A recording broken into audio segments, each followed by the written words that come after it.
Et voilà, vous avez trouvé votre idée, nous l'avons déjà dit, vous avez défini les attentes et les bénéfices attendus de votre cible. Eh bien, nous arrivons enfin au dernier outil qui vous permettra de formaliser votre idée, qui est donc la matrice d'affaires. Cette matrice d'affaires permet de structurer et de formaliser concrètement votre idée afin de vous faire réfléchir un petit peu plus avant dans votre proposition. Aujourd'hui, vous avez trouvé votre idée, vous avez validé que l'idée va répondre efficacement et de manière pertinente aux attentes du consommateur, du client ou de l'utilisateur, mais cela n'est pas suffisant comme vous pouvez vous en douter. Concrètement, il va falloir définir dans quelle mesure votre projet est faisable. Sa faisabilité, évidemment, va passer par un certain nombre d'informations à communiquer auprès de l'entreprise qui vous a soumis la problématique. Il va falloir redéfinir votre cible de manière claire et très simple.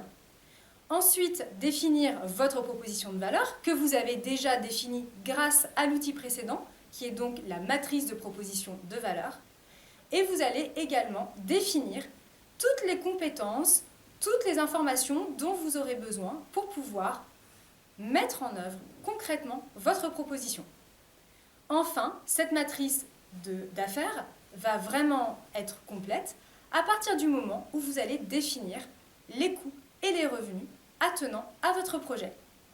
En bref, vous allez enfin savoir si votre proposition est pertinente, faisable et qu'elle peut déboucher sur la réalisation d'un véritable projet au sein de l'entreprise. La matrice d'affaires contient 9 composantes principales.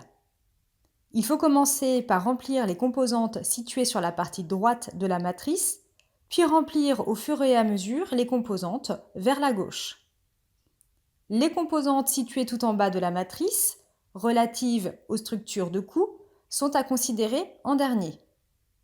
Il est possible d'ajouter 2 composantes relatives au coût-bénéfice environnemental pour les projets auxquels cela s'applique. Nous allons décrire succinctement les différentes composantes de la matrice d'affaires. Commençons par la segmentation client. Pour chaque produit et ou service, il faut définir les segments de clientèle visés.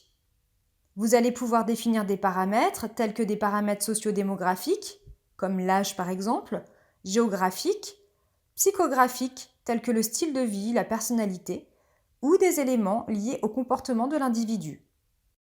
La proposition de valeur renvoie aux éléments que vous avez décrits dans votre matrice de proposition de valeur.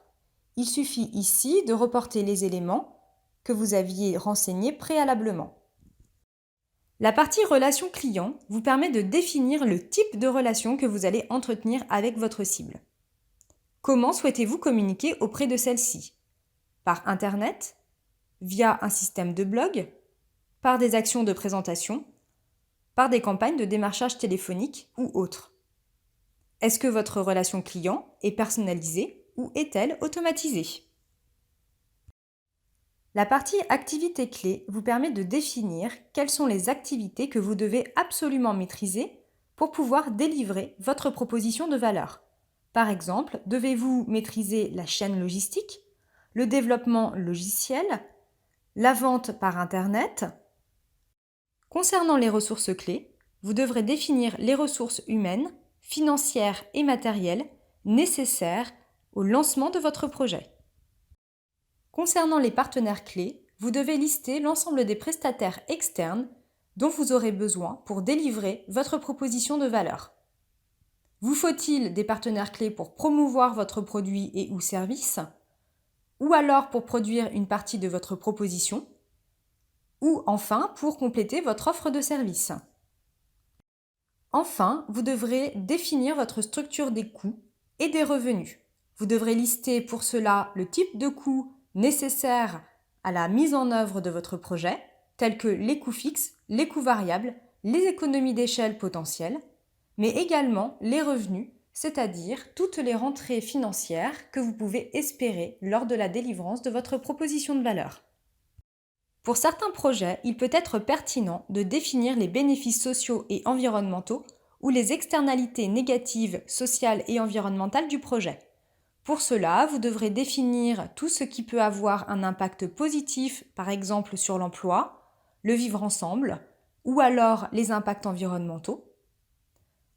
Et enfin, en quoi votre solution peut avoir un impact négatif, tel que la création de chômage, de pollution, l'augmentation des déchets, l'épuisement des sols, etc.